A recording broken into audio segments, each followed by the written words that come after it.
curso do Saber Direito desta semana trata de lesões corporais, os aspectos gerais, as lesões graves, qualificadora, minorante e substituição penal, além de lesões culposas, violência doméstica e funcional. As aulas são com a professora Daniela Tognoli. Olá, amigos da TV Justiça. Sejam bem-vindos a mais essa aula do Saber Direito. Ao longo de toda essa semana, nós estamos estudando o crime de lesões corporais. E essa é a nossa quarta aula.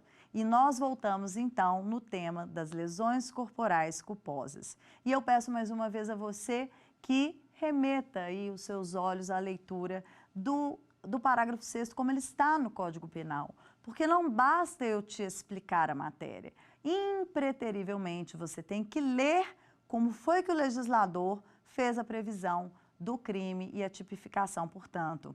E isso já adianta a sua vida em muito, porque como nós ficamos absolutamente presos ao texto legal, à tipificação, nós não podemos nos furtar de conhecê-lo. Quanto mais você fizer a leitura, melhor para você. Vamos lá? Vai aí no seu Código Penal. Então, nós temos que, no parágrafo 6º, está escrito, como nome iuris, né? Lesão corporal culposa. Parágrafo 6º.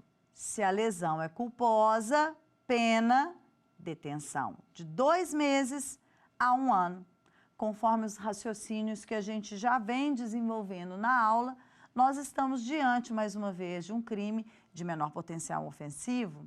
E assim como as lesões leves, se você olhar aí agora a sua Lei 9.099, lá no artigo 88, você verá que tanto aquelas que são leves quanto essas aqui, justamente pelo menor potencial ofensivo, elas vão ser tratadas pela Lei 9.099. Nos juizados especiais criminais. Diz assim esse artigo 88. Além das hipóteses do Código Penal e da legislação especial, dependerá de representação a ação penal relativa aos crimes de lesões corporais leves e lesões culposas. Então, ele está dizendo, só vou processar, quem é que está dizendo, né, Daniela? É o legislador que diz para a gente. O Estado está nos dizendo, eu só vou processar se você representar. Então, fica aí à sua disposição decidir se isso merece realmente ser tratado como crime pelo Estado. Mas fato é que é crime.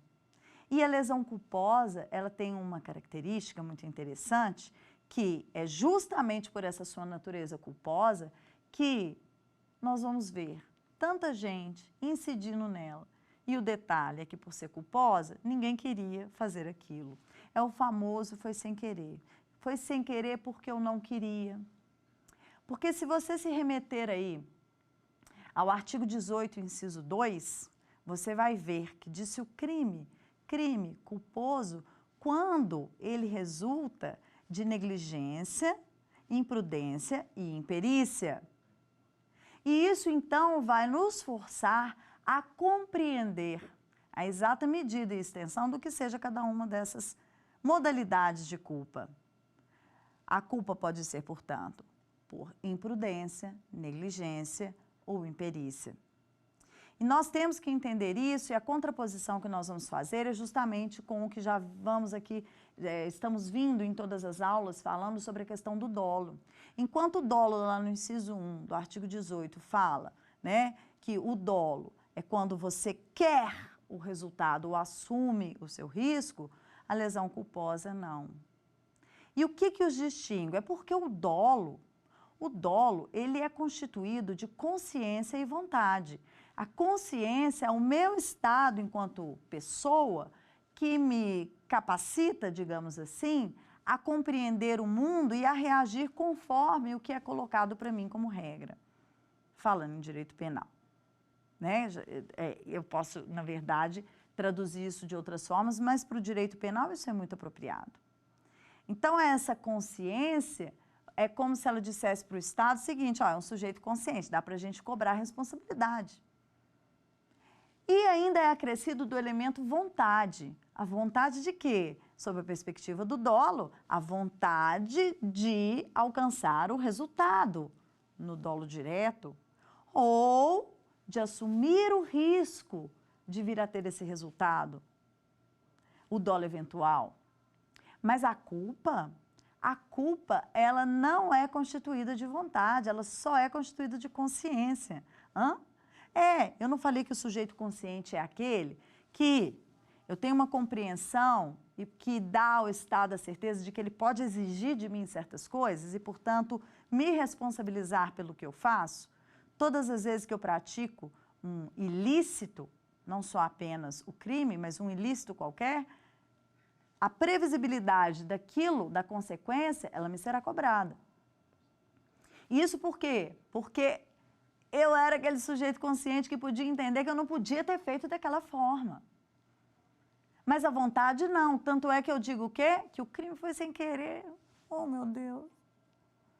Essa, na verdade, né, fazendo uma expressão do como a pessoa se coloca diante desses crimes, é exatamente o que acontece.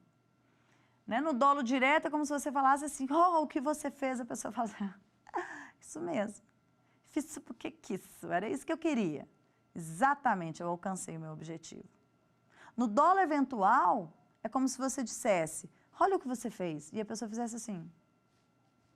Ela não se importa. Também poderia ter acontecido exatamente isso, poderia ter acontecido algo até pior, poderia nem ter acontecido. Ela assumiu um risco, ela sabia, tinha previsibilidade, mas há um desvalor por esse resultado aí, não se preocupa.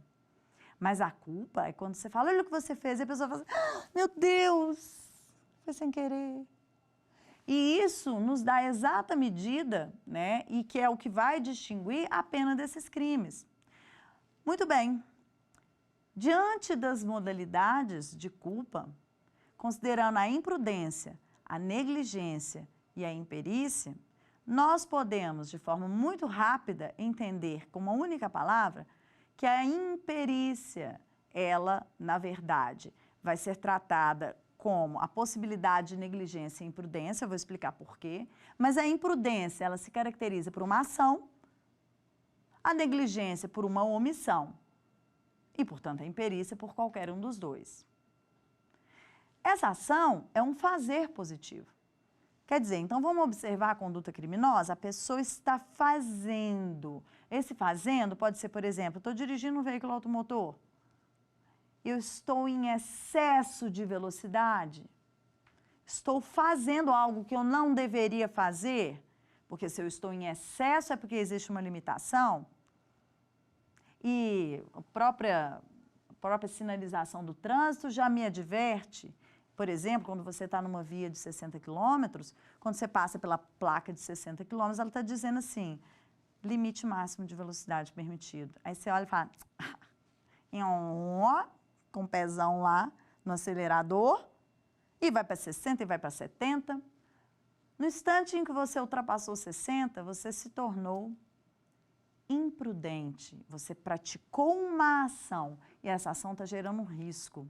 Por isso que a gente costuma dizer que a culpa é a quebra do dever de cuidado. Ou seja, eu tenho dever de tomar cuidado em várias situações. E eu simplesmente não tomo. Mas eu não tomo esse cuidado, não é porque eu não ligue para o resultado, não. É porque eu não acredito nele. Então, quando esse sujeito vê a placa de 60 e fala, 70, 80, que legal, cabelos voando no vento, como é bom, sensação de liberdade. Ela não está pensando assim, oh, meu Deus, vai que eu matar alguém, que alegria. É o contrário, ela está ali num sentimento de segurança tão grande que ela nem cogita a hipótese, embora a consciência dela diga para ela que isso possa acontecer. Ela desacredita realmente. É porque, na verdade, normalmente são ações que a gente pratica com uma certa frequência. Não é incomum, não é impossível nos pegarmos sendo imprudentes, fazendo o que não deveríamos estar fazendo, embora a gente não esteja disposto a assumir o resultado. E daí a negligência, que é o oposto à omissão, tem coisas que eu tenho que fazer e, no entanto, eu simplesmente não faço. E essa omissão, então, ela vai repercutir, assim como no caso da imprudência, numa situação em que trará para mim uma consequência jurídica, mas que eu não desejei aquele resultado. Há uma observação sobre a situação da omissão, que é aquela previsão que nós temos lá no artigo 13, no seu parágrafo 2º, que vai falar, né, das omissões penalmente relevantes. Há uma situação em relação à omissão e, portanto, à negligência, que é importante a gente chamar a atenção, que é essa omissão que ela pode gerar a partir daquela previsão que nós temos ali no artigo 13, né, do Código Penal, na parte geral, em que nós teremos ali a previsão daquelas pessoas, daqueles sujeitos que, se a lei determina, se eles se obrigam a fazer, se eles se responsabilizam por algo, então eles não podem deixar de fazer. É uma situação que é acrescida aqui para nós na análise do crime culposo. E a imperícia, por sua vez, quando eu digo que ela pode se dar tanto pela ação quanto pela omissão, eu estou querendo dizer com isso que tanto faz a ação ou omissão, os dois podem gerar imperícia, porque o diferencial não está nisso. O diferencial da imperícia está no fato de que imperitos só podem ser as pessoas que a gente acreditava que tinham algum tipo de perícia. Por exemplo, todas as pessoas que têm uma determinada formação criam a presunção, o pressuposto de que elas têm um domínio daquilo. Mas você vai falar que nada, acabei de formar, não lembro de mais nada. Mas não é isso. Se você se forma, se você tem o seu diploma, se você se inscreve num conselho profissional, há o pressuposto de que você domina aquela matéria. Então, é como dizer que a imperícia, ela pode ser praticada por pessoas que receberam algum tipo de treinamento, algum tipo de formação. E, portanto, a gente confia e fala, esse aí sabe fazer. Aí a pessoa vai fazer e não faz direito. Aí você fala, ó. Porque, veja bem, tirando o direito, tirando a advocacia, porque eu sou advogada, eu poderia dizer que eu sou perita nisso. Eu não sou perita em engenharia, em medicina. Então, não dá para falar que eu fui imperita porque eu errei num ato que não era nem para eu estar praticando. Não é disso que nós estamos falando. Então, a imprudência ou a negligência por si só, elas podem acontecer em qualquer situação onde não se exige esse preparo. Mas se eu exijo esse preparo e a pessoa erra, ou seja, ou faz o que não podia ter feito, ou deixa de fazer o que devia ter feito, ela vai, na verdade, incidir em imperícia. E isso causa muita confusão, né? Principalmente quando a gente parte para uma análise, né, das próximas etapas que nós teremos aí na sequência dos nossos parágrafos, no artigo 129, em que a gente entra principalmente, quando a gente for estudar agora o próximo parágrafo, que é a questão de inobservância à regra técnica de arte, ofício ou profissão. Então, veja bem, essa incidência na culpa, muitos reclamam. Salvo engano, o Bittencourt reclama. Ele fala assim, para quê? Mais ou menos isso, tá, gente? Ele não fala nem desse jeito, não. Ele fala mais ou menos assim, traduzindo, né? Eu traduzindo. Para que a gente fica aqui discutindo o que é negligência, o que é imprudência, o que é imperícia, se isso não tem um efeito prático? Tem sim. Não tem o seguinte, não há distinção da consequência. Não há. Se eu agir com culpa, né? Se eu fizer uma lesão corporal, ela for culposa, e aí eu ficar lá discutindo se é negligência, se é imprudência, se é imperícia, seja lá pelo qual nós decidirmos, o resultado, a consequência jurídica é a mesma, ou seja, a pena que tiver que me ser aplicada é a mesma. Não interfere sequer na graduação. Outras situações, no caso concreto, vão interferir na pena, mas não o fato de ser ou imprudência, ou negligência ou imperícia. Mas vou dizer como advogada onde está o efeito prático disso. Para quem recebe a denúncia, para quem é denunciado, é de extrema importância que esteja muito bem definido qual a modalidade de culpa. Sabe por quê? Porque nós não dizemos que, na verdade, lá no processo penal, o réu se defende dos fatos e não da capitulação. A verdade é que se você entender perfeitamente o alcance de cada uma dessas modalidades de culpa, você estará vinculado a descrever uma situação que se enquadre nela. Ou seja, por exemplo, eu não poderia denunciar alguém por culpa por negligência e começar a contar o caso, dizendo então que essa pessoa, ela fez a ação, porque a negligência é uma omissão. Então fica incoerente, de forma que a verdade verdadeira é que na prática, não todos, mas via de regra, nós temos dificuldades de encontrar, principalmente na denúncia, a definição, a descrição do fato. A gente fica lá olhando para aquela denúncia e pensando assim, tá, já entendi que, quando eu estou olhando para baixo, eu estou olhando para a denúncia.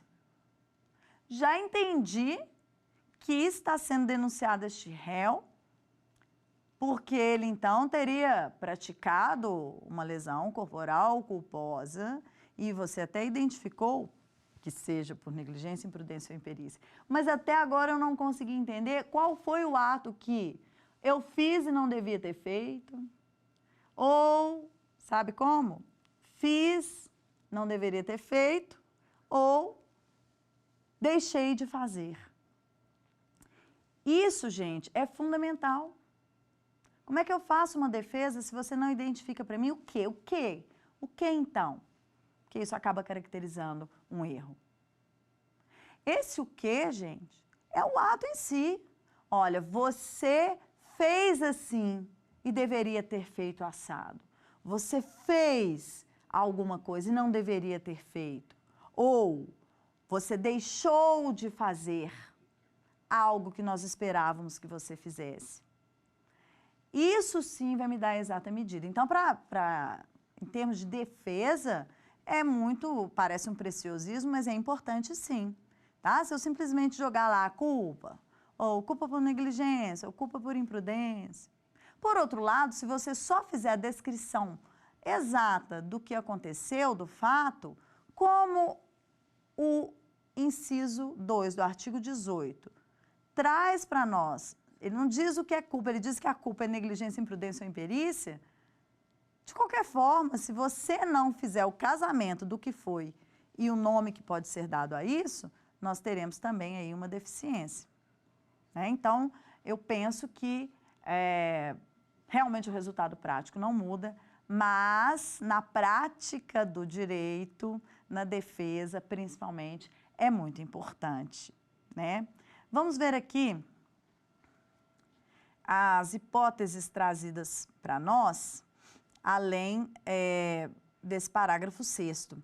Nós vamos ter que nessa pena, que é uma pena de detenção de 2 meses a 1 ano, nós temos um paralelo a ser analisado, que é, por exemplo, eu até mencionei aqui, né, eu exemplifiquei um caso aqui, como um crime de lesão corporal, um crime culposo, que vai ser resultado da condução de um veículo automotor. Só que quando o crime é praticado na condução de veículo automotor, na verdade, a competência vai ser do Código de Trânsito. Então, nós vamos ter lá no artigo 303 a previsão para essa possibilidade de lesão corporal. E a pena lá é bem superior, né, à pena que nós temos aqui no Código Penal. O que leva muitos a questionarem a constitucionalidade. Né, a constitucionalidade dessa diferença. Mas, gente, não se compara mesmo, tá? Quer dizer, o que eu penso? Né? Eu penso que se o fundamento daquela culpa é outro, ela pode sim ter um tratamento diferente, porque a elementar não é a mesma, né? Ou as circunstâncias não são as mesmas. Elementar lá, circunstância aqui, certo? Então, indiferentemente disso, é que essa inconstitucionalidade não tem sido reconhecida. E lá a pena é mais grave. Mas adivinha por que ela é mais grave? Porque o risco é muito maior. Né? A frequência com que nós lidamos com o trânsito e nos envolvemos em acidentes já mostra o risco que isso oferece. Certo? Eu vou chamar um quiz, vamos verificar o conteúdo desse quiz, vamos ver o quanto ele pode nos ajudar aqui nas nossas reflexões.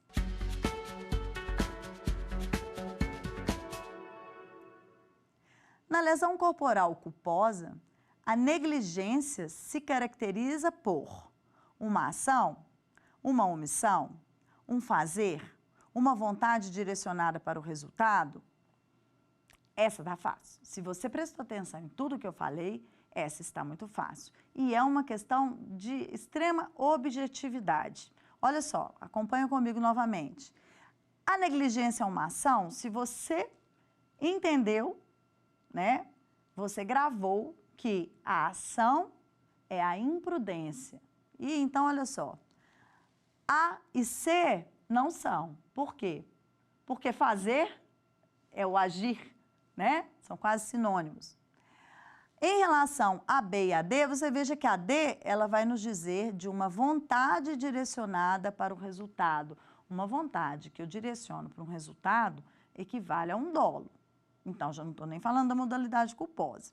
Então, vamos verificar se realmente é a letra B? Vamos ver qual é a resposta. Essa é fácil mesmo, né? Mas essa é fácil na medida em que você entendeu. Se você não entendeu, daqui a pouco você vai confundir tudo. Mas, por isso, a dica, né? Imprudência por meio de uma ação. Negligência por meio de uma omissão, tá? Ainda que, digamos assim, mas a pessoa erra. Ela erra de qualquer jeito, gente. Se era para fazer uma coisa de um jeito, ela faz de outro, está errado. Né? Se ela deixa de fazer o que devia ter feito, está errado. Certo? Então, não temos aí muita dificuldade nesse enfrentamento, não. É quando nós chegamos, então, acompanhem aí comigo na leitura do código, chegamos nesse parágrafo 7º, uma causa de aumento de pena, é que nós vamos aqui fazer um enfrentamento maior dessa matéria. Então, diz o parágrafo 7º assim: aumenta-se a pena de 1/3 se ocorrer qualquer das hipóteses dos parágrafos 4º e 6º do artigo 121 deste Código. Então, sabe o que você vai fazer? Você vai lá no artigo 121, porque nós vamos ser obrigados a fazer a leitura tanto do parágrafo 4º quanto do parágrafo 6º, fazendo, obviamente, as devidas substituições, sem nos esquecermos que estamos fazendo essa leitura para atender ao crime do artigo 129. Vamos lá? Dá uma subidinha aí no seu código, que nós vamos encontrar o seguinte texto. Artigo 121, parágrafo 4º. No homicídio culposo, então nós vamos ler aqui, na verdade, na lesão corporal culposa, a pena é aumentada de 1/3 se o crime resulta de inobservância de regra técnica de profissão, arte ou ofício, ou se o agente deixa de prestar imediato socorro à vítima, não procura diminuir as consequências do seu ato ou foge para evitar prisão em flagrante. E ainda vai nos trazer uma outra hipótese. Sendo doloso o homicídio, a pena é aumentada de 1/3 se o crime é praticado contra pessoa menor de 14 ou maior de 60 anos. Então, veja as hipóteses que foram trazidas aqui, sendo que aqui, na segunda parte do parágrafo 4º, nós vamos ler, né, a consequência aplicando ali sobre a pena prevista para a lesão corporal culposa. Nós vamos agora etapa por etapa para compreender. Então, veja bem, a primeira hipótese que ela trouxe é se o crime resulta de inobservância de regra técnica de profissão, arte ou ofício. E aí vem uma questão. Como distinguir essa regra técnica de profissão, arte e ofício da imperícia? Porque eu falei para você que a imperícia era uma conduta culposa de quem? Daquelas pessoas que a gente espera que elas saibam fazer, porque é isso que a condição delas promete para a gente. Quando ela faz, você fala, ops, não sabe fazer, não fez direito. Não sei se você já observou, que o dano civil, quando nós vamos estudar a responsabilidade civil, o Código Civil não menciona a imperícia para a gente. Né? Quem trabalha a ideia de imperícia é o Código Penal. E ao fazer isso, quando a gente lê essa hipótese aqui do parágrafo 4º do artigo 121, a gente percebe que ela nos força a fazer uma interpretação que vá além. Não é a mesma coisa de imperícia, não. Não é. Tá? quando, na verdade, estamos falando de inobservância de regra técnica, de arte, ofício ou profissão, estamos falando de pessoas que dominam uma arte, um ofício ou uma profissão. Mas o que elas fazem de diferente da imperícia, que é elemento lá da culpa, do parágrafo 6º, que vai merecer esse aumento de pena do parágrafo 4º do artigo 121? O que é? Porque veja que ele continua culposo. O crime continua culposo, é uma lesão corporal culposa. Por que eu preciso dar uma aumentadinha nessa pena? Porque não é uma imperícia simplesmente não saber fazer. É uma situação, seja, né, o domínio aí da arte, do ofício, da profissão, em que existe uma norma. Olha o que o legislador disse, ele foi muito claro. Olha só, ele disse, se o crime resulta de inobservância de regra técnica de profissão. Professora, toda vez que a gente está exercendo a profissão da gente, a gente está observando uma regra técnica. Não é bem assim. Levando a miúde a interpretação e a leitura, a verdade é o seguinte, tem um monte de coisa na minha profissão, e deve ter na sua e de outras pessoas, que nós temos a liberdade profissional e científica de decidir. Decidir conforme a ciência, mas temos a liberdade de decidir. É o caso, por exemplo, de um médico que tome a decisão, né, de agir de uma determinada forma, sendo que ele tinha opções. Ele pode, por exemplo, decidir, vamos amputar este membro, ou vamos, antes de amputar esse membro, vamos tentar fazer uma enxertia, vamos fazer um enxerto. Quem sabe a gente não recupera esse membro? Não está escrito em lugar nenhum que ele deva amputar. Está escrito na literatura deles quais são as condições que sinalizam para ele que já autorizam uma amputação ou autorizam a condição de um enxerto, por exemplo, imaginando que uma hipótese, por exemplo, da pessoa ter tido a perda, né, do tecido. Então, veja bem, numa lesão muito extensa, às vezes o que o médico está medindo é o seguinte, você está com um percentual do seu corpo, né, exposto, correndo o risco de pegar uma infecção, qualquer coisa você pode morrer, e é uma decisão difícil, mas ele pode optar. E veja que se o resultado não for bom, isso por si só não significa que ele incidiu em culpa. Ele só vai incidir na culpa se nós constatarmos um erro. Enquanto a ciência dele disser que naquela circunstância ele pode optar pelo tratamento, ele pode optar pelo tratamento. E qualquer dos dois que ele opte, seja no meu exemplo ou qualquer outra situação, podendo ele optar, se ele faz tudo certo e aquilo, ainda assim, resulta na consequência que nós não queremos, que nós não desejamos, não necessariamente isso caracteriza crime. Se ele não faz tudo certo, sim. Agora, este mesmo médico, submetido a uma situação em que tem lá, no conselho dele especialmente, porque dificilmente você vai ter isso em outro lugar, que diga, nessa situação, haja assim, quando ele opta em não fazer, aí ele está inobservando a regra técnica de ofício e profissão. Então, é uma pequena diferença que existe, mas fundamental. Tão fundamental que justifica aí um aumento de pena, um agravamento, né? Uma situação mais gravosa dessa pena. Então, esse médico, né, ele tem uma certa liberdade, assim como todos os profissionais em algumas circunstâncias e em outras não. Você quer ver um exemplo? Vocês já devem ter visto casos de pessoas que se queixam, e realmente, de fato, vamos encontrar, que passam por cirurgias, que ficam os paninhos, fica um pano. Você pergunta, que pano que é esse, gente? É um paninho que deve ser usado, né, nas situações em que você tem um sangramento que tem que ser contido, porque afinal de contas o médico está ali operando. Então, eles têm uma metodologia, sim, estabelecida, né, um protocolo, para você não incidir no risco de deixar esse paninho lá. Por quê, gente? Você pega o paninho branquinho, limpinho, e vai estancar o sangue. Que cor que ele vai ficar? De sangue.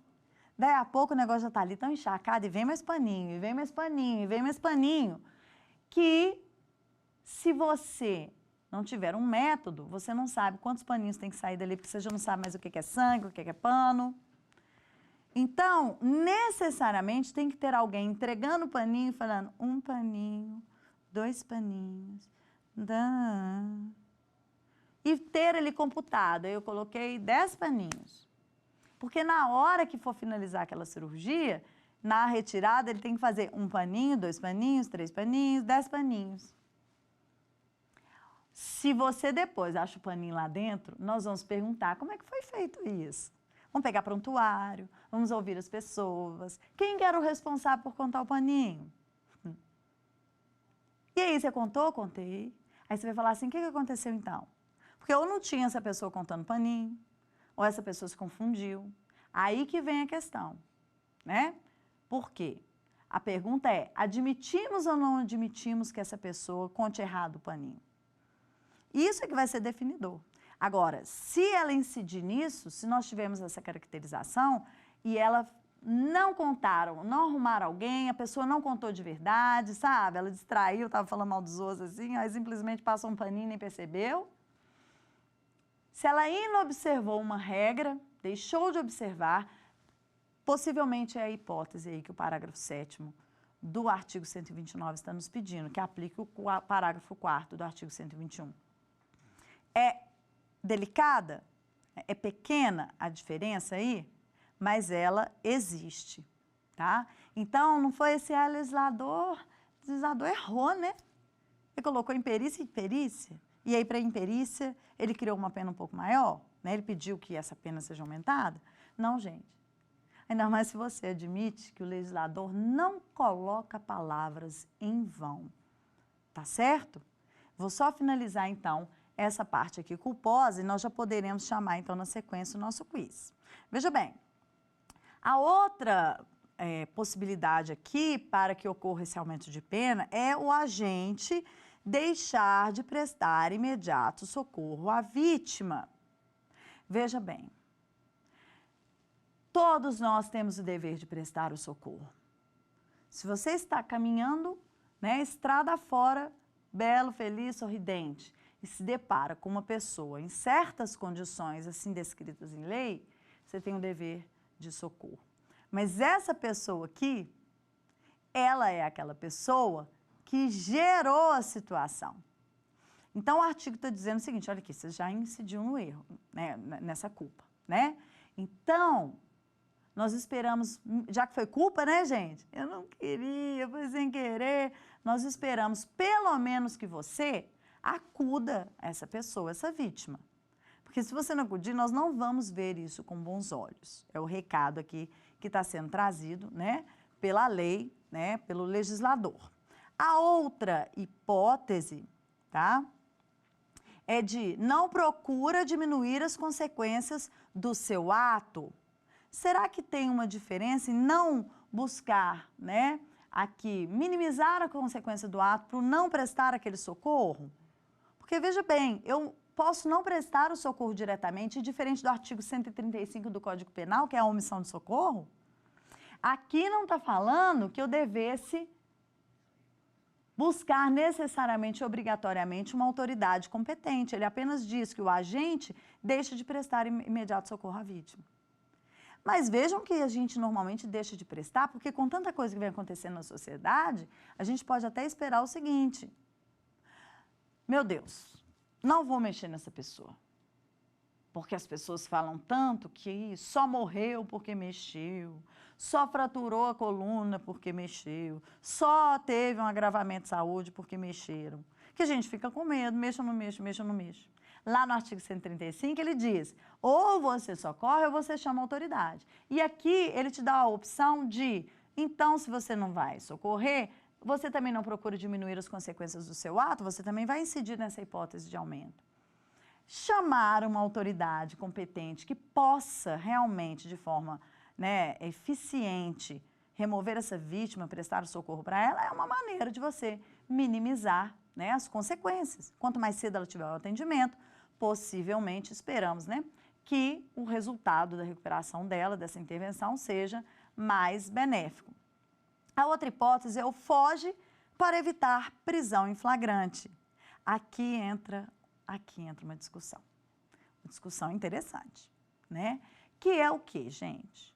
o direito que a pessoa tem de não produzir prova contra si mesma. Embora, veja bem, o crime era culposo, você não estava esperando por ele. É um ato de solidariedade que é o que vai reger toda essa criminalização da omissão de socorro, seja pelo 135, seja aqui nesse parágrafo 4º do 121, né? Uma solidariedade que pede a gente. Não deixa a pessoa lá, agonizando, sofrendo, sozinha. Pelo menos vai lá e socorre. Como eu disse, isso não é só para quem gerou o risco. O 135 é para todo mundo. Todo mundo que não tem nada a ver com esse assunto. É tipo assim, eu pratiquei o ato que gerou a situação da lesão corporal para a pessoa. E eu não socorro, eu respondo aqui. Agora está passando um terceiro, vê aquele... Ó. Esse responde pelo 135. Não tem nada a ver com o assunto a princípio. Passou a ter porque se omitiu. Então, essa situação, ela é complicada, porque o agente vai falar assim, olha, eu fugi do flagrante. E aí tem uma discussão, né? Porque tem posicionamentos nas interpretações, tanto doutrinária quanto jurisprudencial, de que é um direito do réu, não a fuga em si, mas o não ficar ali para ser preso em flagrante, para produzir prova contra ele mesmo, né? E muitos dizem, não, ele tem que ficar porque aí ele não remove o veículo dele. Quer dizer, então, que se ele for embora e deixar o veículo dele, beleza? Não, não é essa a visão da lei, né? A verdade é que, se houver a interpretação de que ele não tinha que ficar ali para produzir prova contra si mesmo, ok, não vai incidir esse aumento. Mas o que o legislador queria é que a pessoa se responsabilizasse. Entender a dinâmica do crime, deixa o carro aí, não remova o carro, porque senão a gente não vai entender, compreender a dinâmica deste fato. É muito menos importante, é muito menos relevante, gente, do que acudir a pessoa. Vai que o sujeito morre, vai que é um agravamento no estado de saúde, vai que antes ia ser uma lesãozinha, agora vai virar uma lesão grave, gravíssima. Então, não há proporcionalidade, né? O pedido aqui é que realmente seja acudida essa vítima.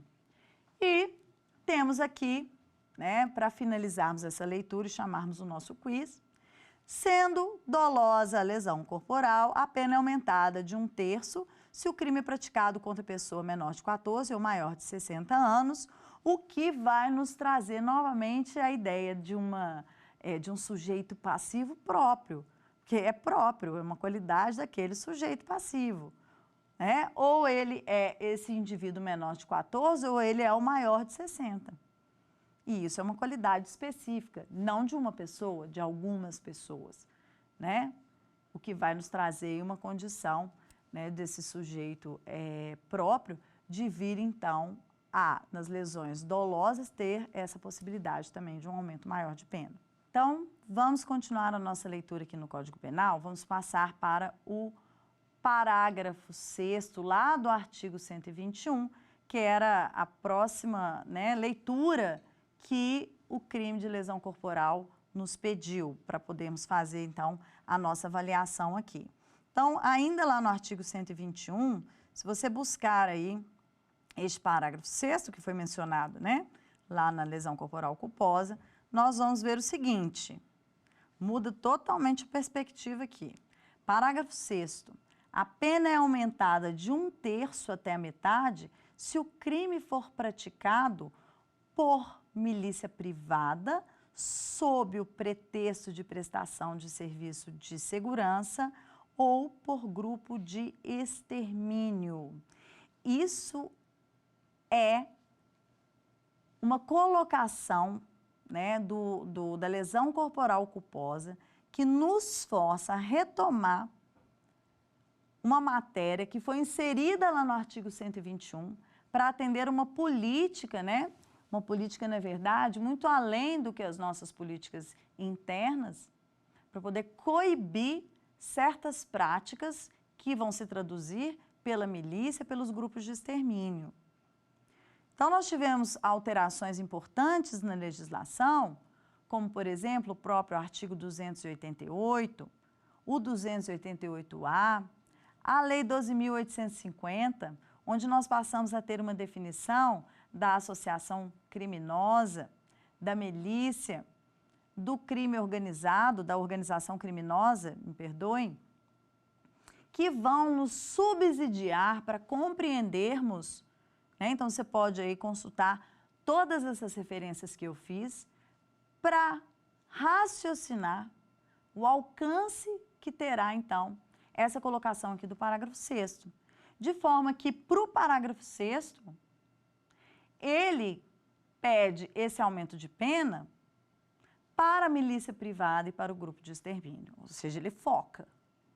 Então, a milícia privada, a princípio, é aquele conjunto de pessoas, não vamos definir essa numeração, porque nós vamos ter que trabalhar aí com 288, 288A, a Lei 12.850, para definirmos se tem que ser mais de 3, mais de 4, tá certo?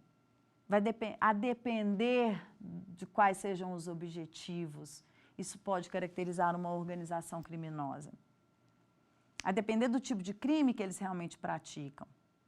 Então, o que vai acontecer aqui é que, na milícia privada, essas pessoas que se reúnem a título de poderem promover uma proteção, que é normalmente esse o desenho da atuação da milícia, né?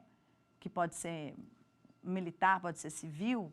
Então, pessoas que se armam, se colocam normalmente uma certa comunidade, não para a sociedade de uma forma geral, se colocam como pessoas justiceiras que estão ali na verdade para garantir segurança, para garantir a ordem, né? Só que, na verdade, elas passam a praticar diversos crimes, como, por exemplo, o constrangimento ilegal permanente, porque eles, a título de eu estou te protegendo, eu começo a impor regras que não são as regras do Estado.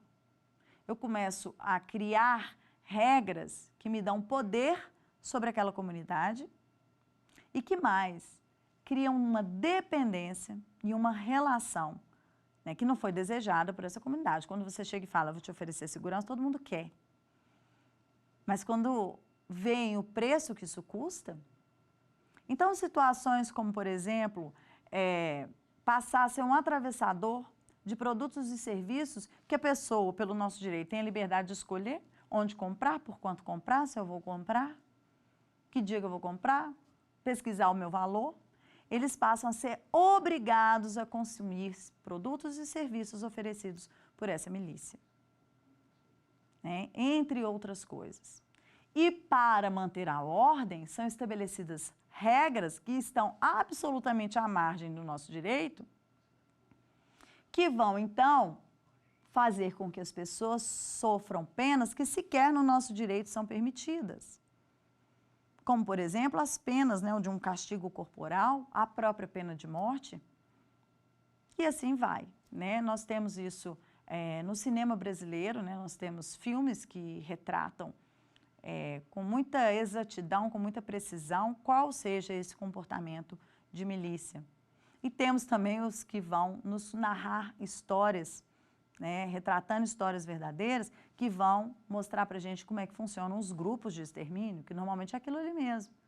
E aqui sim, né, eu falei justiceiros, mas os justiceiros estão, né, nos grupos de extermínio. São pessoas que colocam etiqueta nas outras, intitulam aquelas pessoas, elas escolhem, né, quem deva ser exterminado, conforme os seus próprios valores. Podem ser negros, podem ser mulheres, podem ser pessoas de rua, podem ser homossexuais, eles que escolhem, né? Então, eles têm um propósito, que é o quê? Exterminar essas pessoas.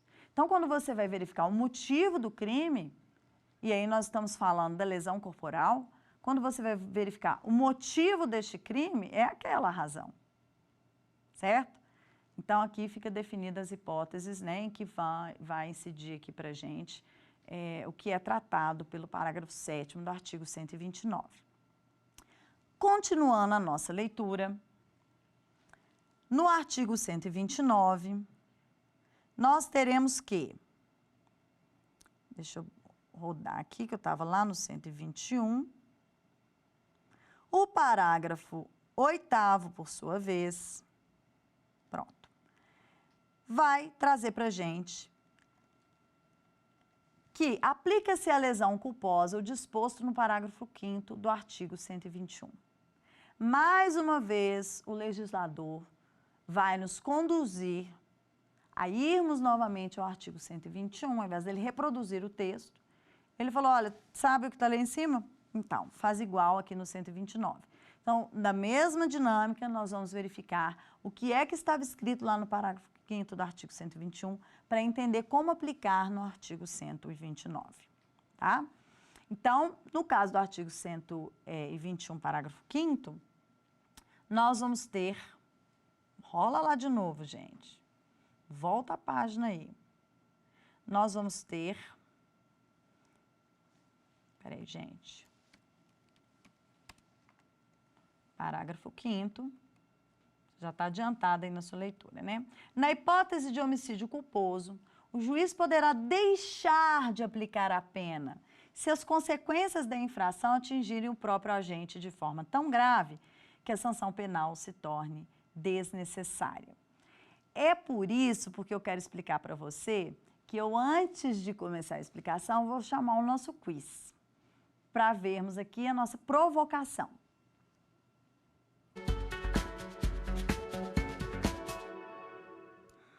O parágrafo 8º do artigo 129 do Código Penal caracteriza, exceto, vejam bem a pergunta, hein, gente? Ele quer que é o que não é, né? Então, será que o parágrafo 8º do artigo 129 caracteriza absolvição? Será que caracteriza perdão judicial? Será que caracteriza extinção de punibilidade? Bagatela imprópria? Vamos ver a resposta. A hipótese aqui, que não vai ser atendida, que não vai ser contemplada, que não vai, né, ser caracterizada ou caracterizar com o parágrafo 8º, é a questão da absolvição, até porque as hipóteses de absolvição estão muito bem definidas lá no artigo 186, né, do Código de Processo Penal, e aqui o que nós temos é uma determinação, a partir deste parágrafo 8º, que me manda aí no parágrafo 5º do artigo 121, de nos dizer da possibilidade que o juiz tem de deixar de aplicar a pena. Eu já tinha mencionado isso em outro momento para vocês. Ele deixa de aplicar a pena se as consequências da infração atingirem o próprio agente de forma tão grave que a sanção penal se torne desnecessária. Veja que não pode ser a hipótese de absolvição mesmo, uma vez que ele não deixa de condenar ou ele não declara lá na sentença que, conforme a justificativa que ele encontrar lá no Código de Processo Penal, então nós temos uma absolvição. Ele não faz isso. A dinâmica, na verdade, é primeiro condenar para depois aplicarmos os efeitos do parágrafo 8º, que está mencionando o parágrafo 5º do 121.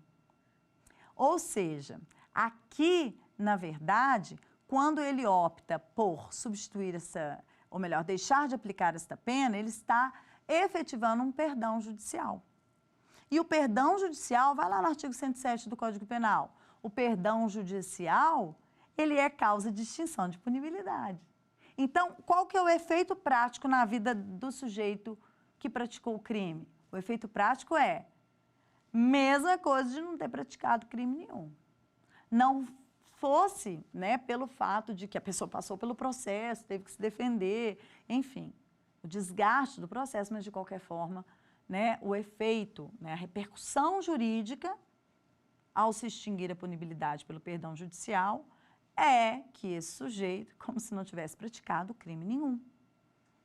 E não pense, ai que absurdo, ele praticou o crime e sai assim, ileso. Não, olha a hipótese que está sendo trazida. Não é qualquer situação, é que a consequência não foi só para a vítima, foi para essa pessoa também, foi para o agente. Eu posso me envolver num acidente, e isso obviamente só vai ser aplicado na lesão culposa, não na dolosa. Eu posso me envolver no acidente e, sim, causei lesão na vítima, mas eu também saí com uma lesão, às vezes até muito mais grave, com uma consequência muito mais severa do que daquela vítima. E essa situação aqui, ó, de atingir o próprio agente, não precisa de atingir o meu corpo, não, se eu fosse o agente. A coisa não precisa ser uma lesão, devolve uma lesão. Te fiz uma lesão, se devolver uma lesão. Não é só isso, isso também. Mas pode ser uma terceira pessoa. Eu me envolvo num acidente, faço vítimas, posso até sair sem nenhum arranhão, mas quando olho para o lado, tem um filho meu, machucado, Deus me livre e guarde, morto. Vocês entenderam? Aí você vai falar assim, mas não teria também a responsabilidade? Não vamos entrar nisso, não é isso que nós estamos questionando agora. Tá? Nós estamos questionando que essa consequência, o juiz olha para aquilo e fala assim, nossa, na verdade, coitado, né, gente? Ele até agiu com culpa, até cometeu lesão corporal culposa, mas, nossa, que fatalidade. Olha a consequência, nem precisa aplicar pena. A consequência que ele sofreu já é em si uma punição. Sozinho isso aí, poxa, para que pena? Até porque uma pena tão branda, né? Então o juiz não vê essa necessidade. Vamos fazer mais um quiz?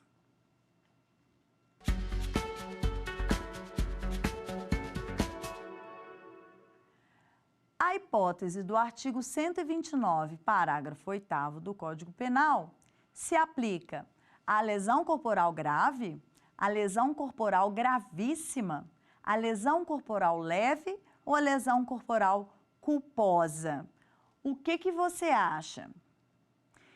Quando você se remeteu para o parágrafo 5º do artigo 121, ele estava se referindo a que tipo de lesão, desculpa, a que tipo de homicídio lá. Da mesma forma, nós vamos considerar aqui no artigo 129. Então, o parágrafo 5º diz, na hipótese do homicídio culposo, nós vamos reproduzir isso da forma adequada na hipótese de lesão corporal culposa. Quer ver a resposta? A lesão corporal culposa. Por isso, por tudo isso que eu já expliquei, né? Por toda essa necessidade, né? Ou, na verdade, desnecessidade que o legislador viu de, em certas situações, punirmos com as penas previstas no nosso sistema penal, no nosso Código Penal, uma pessoa que a vida já puniu. A própria situação de causar lesão corporal para outra pessoa já trouxe para ela uma consequência, né, que a castiga, que a descompense, certo? E dessa forma, então, porque embora a gente vá dividir a matéria, né, nos blocos para enquadrarmos as aulas, a verdade é que estamos falando de um mesmo artigo. Um mesmo artigo que está se tornando extenso a cada dia que passa. Então, você observa que essa medida do legislador está nos condicionando, possivelmente, a novos comportamentos, porque é isso que, no final das contas, a norma penal quer, né, que a gente estabeleça um comportamento. A sinalização que a lei faz para a gente, da mensuração do valor de certas condutas, ela tanto nos diz que uma conduta não é muito grave, como, por exemplo, na questão do perdão judicial, quando, na verdade, não importa se aquele agente conhecia ou não a vítima, se o mal retorna para ele ou para alguém que lhe importa muito, fato é que o legislador sabe reconhecer, né, quando ele pode ser mais benevolente. A outra resposta é o contrário. Todas as vezes que você vê, então, sendo inserido algum artigo, algum parágrafo que vai esmiuçar, ele está dizendo para a gente, eu acho que a proteção que nós estamos dando através do direito penal está pouca. Eu acho que o recado que está sendo dado para a sociedade está pequeno. Nós já demos o recado, mas ainda não entenderam. Vamos ser mais específicos? É o que ele faz, por exemplo, quando ele cria o feminicídio, quando ele cria a violência doméstica. Mas não nos assustemos. Nós estamos aqui para estudar o direito penal, porque também acreditamos que, além de você, né, contribuir operando o direito, você pode contribuir conduzindo as suas ações, vigiando as suas ações, já sabendo dos resultados e das repercussões que nós temos através da norma penal. Então é isso. Nesse momento ficamos aqui com a aula 4. Eu te espero para a aula 5. Muito obrigada pela sua participação.